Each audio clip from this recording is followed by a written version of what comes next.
И с удовольствием передаю слово госпоже Натали Ямб, бывшему министру бюджета Республики Кот-д'Ивуар и известному далеко за пределами своей страны экономисту, аналитику и мыслителю.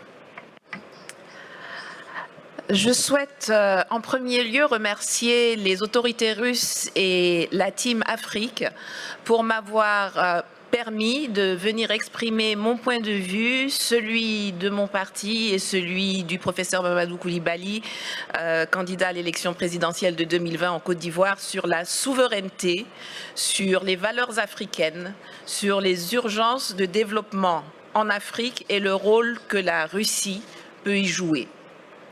Parler d'identité africaine est une chose aisée, car l'identité et les valeurs des Africains ne sont pas différentes de celles du reste de l'humanité.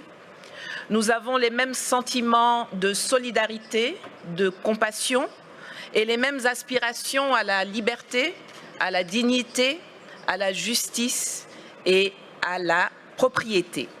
Pourtant, force est de constater qu'après l'esclavage, après la colonisation, après les pseudo-indépendances, on ne nous a reconnu que le droit d'être libre, mais seulement au sein de l'enclos français.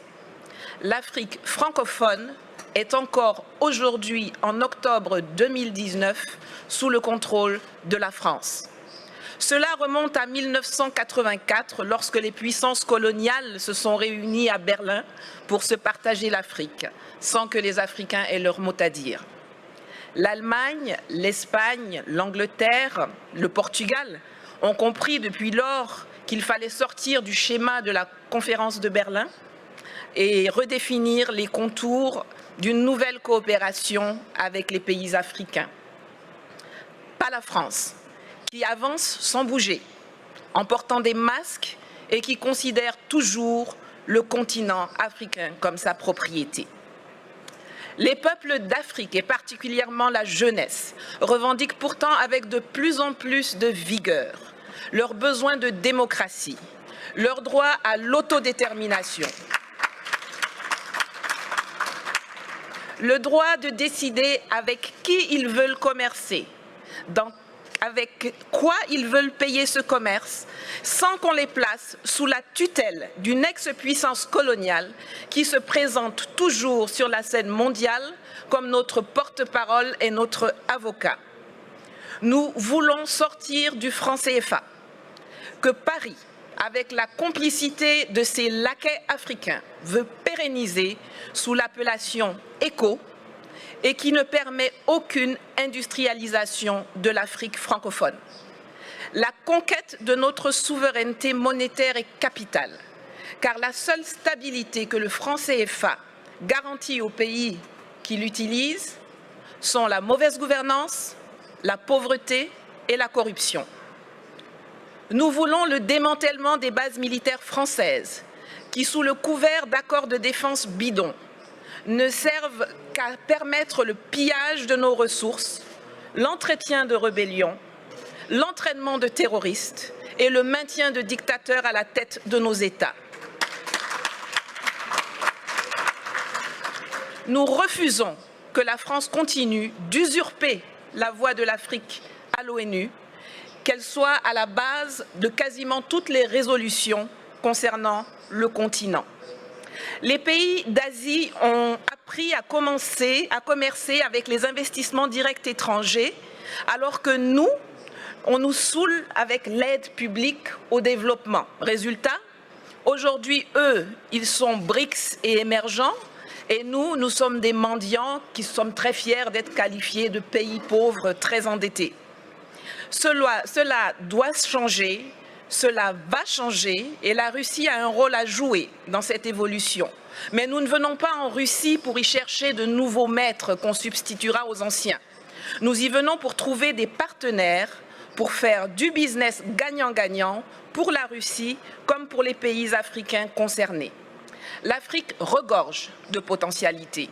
Mes prédécesseurs l'ont déjà dit, il y a une population qui grandit, dont 60% à moins de 30 ans, une position géostratégique, d'immenses ressources minières, naturelles, agricoles et surtout humaine. Sur le plan militaire, la présence de la Russie, qu'il n'y a pas de tradition coloniale, peut permettre de rééquilibrer les choses dans les pays francophones. Et je crois que l'exemple centrafricain dont Madame la ministre de la Défense pourrait mieux nous entretenir est l'un des plus parlants. En Côte d'Ivoire, nous avons par exemple un énorme besoin de formation militaire et de restructuration de l'armée.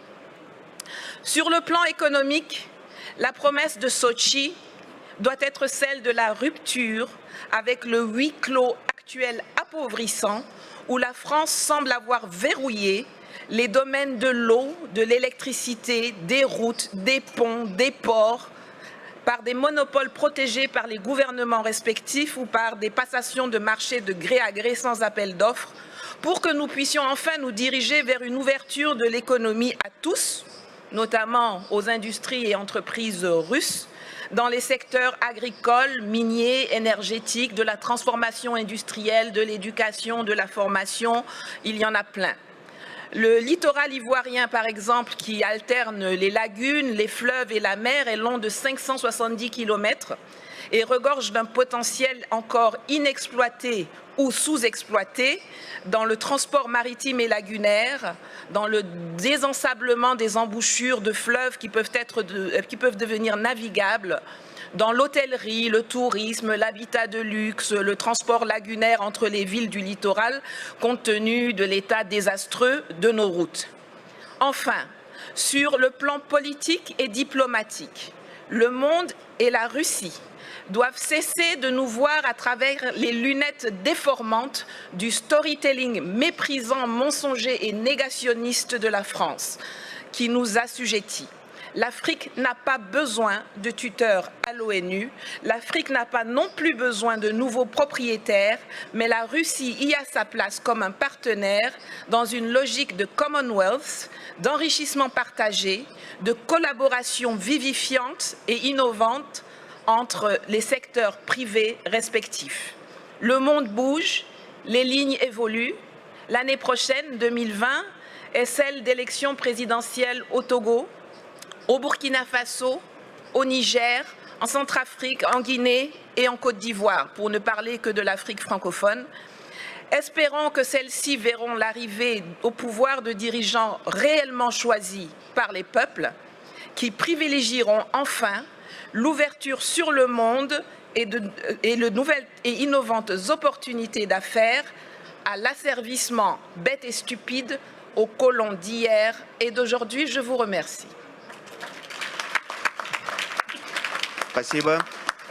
Я хочу отдельно отметить, поскольку в зале находятся иностранные журналисты, французские, американские, что одна из главных традиций мероприятий, которые проходят в нашей стране и в частности здесь, это полная свобода, открытость, отсутствие цензуры, и спикеры свои выступления не согласовывали, поэтому здесь можно насладиться настоящей свободой слова. Я это говорю как журналист, потому что знаю, какие бывают с этим проблемы в странах далеко за пределами России. Здесь вы видите полную палитру ярких красок и соответствующих заявлений, но я точно могу согласиться с госпожой Ямб в том, что у России действительно, как она отметила, нет никакого негативного, такого колониального опыта взаимоотношений с африканскими государствами. Мы единственная мировая держава, которая ничем себя не запятнала за многие-многие годы сотрудничества с странами африканского континента. В этом, конечно, наше конкурентное преимущество.